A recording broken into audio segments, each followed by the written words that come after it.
পৃষ্ঠা নাম্বার 37 আমরা x to the power 4 এর ঘনফল নির্ণয় করব। এখানে 36 পৃষ্ঠার শেষে আমাদের এই অংশটা শুরু হয়েছে, আর 37 পৃষ্ঠা পুরোটাই আমরা এটা শিখব। এবার মনে করি x টু দি পাওয়ার 4 এর ঘনফল নির্ণয় করতে হবে। এটা একদমই সহজ, যেহেতু ঘনফল এই জন্য আমরা পাওয়ার 3 দেব। তাহলে যেটা দেওয়া আছে সেটা আমরা আগে লিখব। দেওয়া আছে x টু দি পাওয়ার 4, দেওয়া আছে x টু দি পাওয়ার 4। এই x টু দি পাওয়ার 4 আমরা লিখব, আর ঘনফলের জন্য আমরা এখানে পাওয়ার 3 দেব। আচ্ছা, তাহলে এই পাওয়ার 3 যদি এখানে 4 এর এখানে দেই তাহলে 43 হয়ে যাবে। এইটাকে আমরা রোধ করার জন্য, যাতে 43 না হয়, আমরা এই জন্য ব্র্যাকেট দিয়ে ঢেকে দিয়ে তারপরে এই 3 দেব। তাহলে এখন আমরা জানি যে পাওয়ারের পাওয়ার বা সূচকের সূচক গুণ হয়। তাহলে x এর উপরে পাওয়ার হবে, এই দুটো গুণ করলে হবে 12। এটাই হলো অ্যান্সার। এই ছোট্ট একটা সমাধানকে অনেক বড় করে ভিআইপি আকারে তোমাদেরকে বোঝানো হচ্ছে যে আসলে এটার মধ্যে কি কি ছিল। তাহলে এই ছোট্ট একটা বিষয়কে আমরা বড় করে দেখব, এখানে আসলে ব্যাপারটা কি হয়েছে। দেখো, x টু দি পাওয়ার 4 তার উপরে পাওয়ার 3 মানে x টু দি পাওয়ার 4 তিনবার, একবার, দুইবার, তিনবার। এখন এটাকে আবার কি করেছে আমাদের, এই যে x টু দি পাওয়ার 4 তার মানে কি চারটা x গুণ আকারে রয়েছে, x গুণন x গুণন x গুণন x, এইরকম করে আমাদের তিনটা, কারণ পাওয়ার 3 রয়েছে।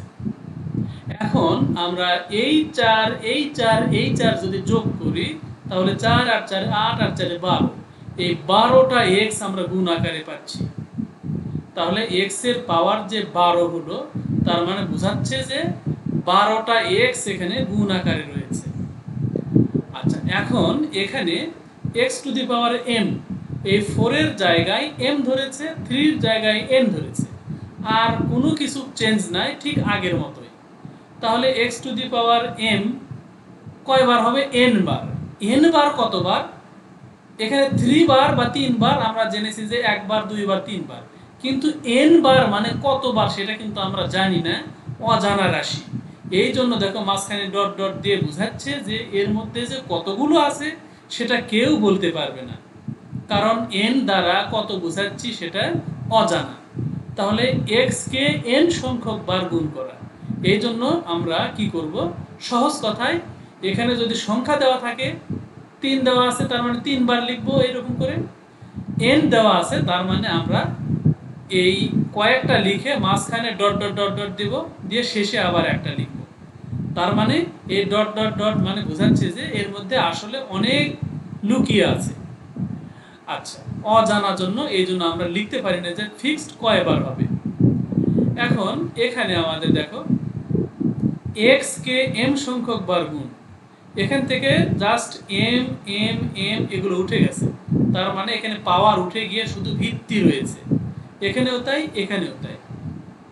আচ্ছা, এখন আমাদের পাওয়ারগুলো রিমুভ করা হলো, রিমুভ করে শুধু x থাকলো এই লাইনে, আর এই পাশে এসে x ইন্টু x মানে এখানে দেখো পাওয়ার নাই, শুধু ভিত্তি রয়েছে x।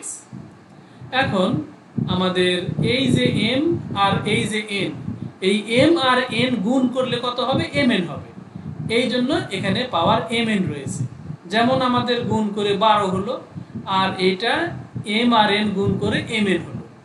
m আর n এর মধ্যে কোনো চিহ্ন নাই, যোগ বিয়োগ গুণ ভাগ নাই, মানে গুণ আছে, এটা বুঝতে হবে। আচ্ছা, তাহলে এখানে x to the power mn আর x টু দি পাওয়ার 12 ব্যাপারটা একই, শুধুমাত্র এটা সংখ্যা দিয়ে 12 আর এটা অজানা অক্ষর দিয়ে, মানে mn, মানে mn এর মান আমাদের অজানা, অজানা রাশি। আচ্ছা, তাহলে আমরা পরের অংশে যাই। একইভাবে এখানে কি করেছে দেখো, যে ওইগুলোই রয়েছে। এখানে বলছে যে x শূন্য নয়, তবে একটা স্বাভাবিক সংখ্যা, শূন্য ছাড়া x এর মান যে কোনো কিছু হতে পারে, 1 হতে পারে, 2 হতে পারে, মানে শুধুমাত্র শূন্যই হবে না। শূন্য হলে তো সব নষ্ট হয়ে যাবে, মানে সব জিরো হয়ে যাবে, এই জন্যই x এর মান শূন্য হবে না। আচ্ছা, তাহলে এই টুকটাক কথাগুলো মনে রাখবে যে x এর মান বা m এর মান, n এর মান, এর মান, কত হতে পারে, তাহলে আমরা বলতে পারি শূন্য ছাড়া যে কোনো সংখ্যা হতে পারে। এই জন্যই আসলে এই মানে ভেতরের এগুলো পড়ে পড়ে বুঝতে হয়। আচ্ছা, এখন দেখো x square y square to the power 4, এইটার রাশিটি নিয়ে একটু ভাবি। এই 4 মানে কি 4 বার, দেখো এই একবার, এই একবার, এই একবার, এই একবার। আর এখানে এক্স স্কোয়ার মানে দুটা এক্স, এই যে দেখো দুটা এক্স। ওয়াই স্কোয়ার মানে দুটা ওয়াই, এই যে দেখো দুটা ওয়াই। তাহলে এইরকম করে 4 বার। এখন এই জায়গা থেকে দুটা এক্স নিল, দুটা এক্স, দুটা এক্স, দুটা এক্স, এই 8টা এক্স আমাদের এই যে এক জায়গায় নিয়ে এসেছে এতটুকুর মধ্যে। আবার ওয়াই গুলো বাছাই করে এই পাশে নিয়েছে, 8টা ওয়াই বাছাই করে এখানে নিয়েছে। তাহলে দেখো এক্স এর উপরে পাওয়ার 8, ওয়াই এর উপরে পাওয়ার 8। আর এখানে ফুল স্টপ নয়, এটা আসলে গুণ। তোমরা এটা দিতেও পারো, এই ফুল স্টপ বা এই ইনটু দিতেও পারো, নাও দিতে পারো। X to the power 8 into 8 to the y to the power 8। তাহলে আমরা এখন এগুলো সংখ্যার পাওয়ার দিয়ে দেখলাম, এখন অজানা পাওয়ার দিব। এক্স ওয়াই এর উপরে পাওয়ার দিয়েছি এন, তাহলে আমরা এই এনটা এক্স এর উপরে দেব, ওয়াই এর উপরে দেব, কারণ এই ব্র্যাকেট দ্বারা বোঝাচ্ছে যে পুরো এই দুটার উপরেই এই পাওয়ারটা বসবে। যদি এই ব্র্যাকেট না দিতাম তাহলে এই পাওয়ারটা শুধুমাত্র ওয়াই এর উপরে পড়তো, তাহলে এই এনটা এক্স এর উপরে পড়লো, ওয়াই এর উপরে পড়লো। তাহলে এক্স কতবার, এন বার, এই জন্য আমরা জানি না যে আসলে কতবার, এই জন্য এক্স ডট ডট ডট দিয়ে প্রকাশ করব।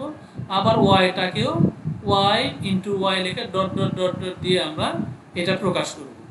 তার মানে X to the power N into Y to the power N, এটাই হলো এইটার ফলাফল বা অ্যান্সার। এখন বলেছে যে তাহলে দেখা যাচ্ছে সূচকীয় রাশির ভিত্তিগুলোর উপর, গুণফলের উপর যদি একই সূচক আরোপিত হয়, মানে সূচকটা যদি সবসময় একই হয়, তাহলে ফলাফল হবে পৃথক পৃথক সূচকীয় রাশির গুণফল। আচ্ছা, তাহলে এখানে আমরা 37 পৃষ্ঠার শেষের দিকে যেটা রয়েছে একদম, সেটা আমরা দেখব ভগ্নাংশের সূচক।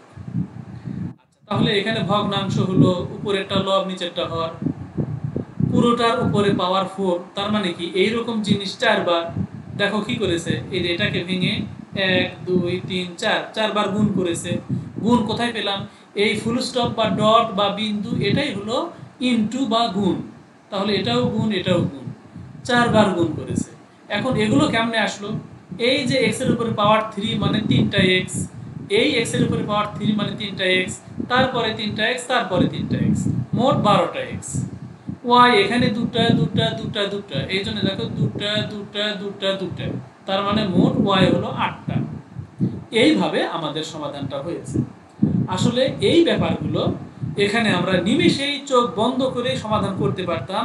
এটার অ্যান্সার যে এইটা হবে, কিভাবে করব, পাওয়ারের উপরে পাওয়ার থাকলে পাওয়ার গুণ হয়। তাহলে দেখো এক্স এর উপরে পাওয়ার হবে 3 4 12, ওয়াই এর উপরে পাওয়ার হবে 4 2 8।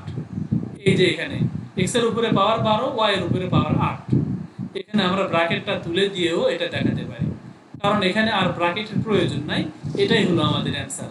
এই ব্র্যাকেট দিলেও যা, না দিলেও তাই, আমরা এভাবেও অ্যান্সার লিখতে পারি, বা ব্র্যাকেট ছাড়া এটাও অ্যান্সার লিখতে পারি। তাহলে এই কাহিনীটাকেই এত বড় একটা গল্প করে তোমাদের সামনে সুন্দরভাবে উপস্থাপন করলো, আচ্ছা, যাতে তোমরা অনেক বড় বড় বিজ্ঞানী হতে পারো, রকেট বানাতে পারো, বা অনেক বড় গুগলে তোমরা চাকরি করতে পারো। এই আশা আমরা ব্যক্ত করছি, যাতে তোমরা ভালো করো। আর এখানেও দেখো, এখানে এক্স এর উপরে পাওয়ার এন, ওয়াই এর উপরেও পাওয়ার এসে এন পড়বে। এই যে এই এনটা এক্স এর উপরেও পড়লো, এই যে এই এনটা ওয়াই এর উপরেও আলাদাভাবে পড়লো। তাহলে এখানে আমরা যেটা বুঝলাম সেটা হলো যে পাওয়ারের উপরে পাওয়ার থাকলে সেই পাওয়ারগুলো গুণ করে দিলেই আমাদের সমাধান হয়ে যায়। আর যাদের শখ, তোমরা এইরকম করে ভেঙে ভেঙে বুঝতে পারো বা দেখাতে পারো। তাহলে এখন একটা হোমওয়ার্ক করো, 5 সারির রুবিক্সে কয়টি ছোট ছোট ঘনক থাকে, এইরকম দৈর্ঘ্য 5, প্রস্থ 5, উচ্চতা 5। তাহলে মোট কতগুলো এরকম ছোট ছোট ঘনক আছে সেটা লিখে পাঠাও। আর সেই সাথে এই ভিডিও এখানে রাখছি। আল্লাহ হাফেজ, আসসালামু আলাইকুম ওয়া রাহমাতুল্লাহি ওয়া বারাকাতুহু।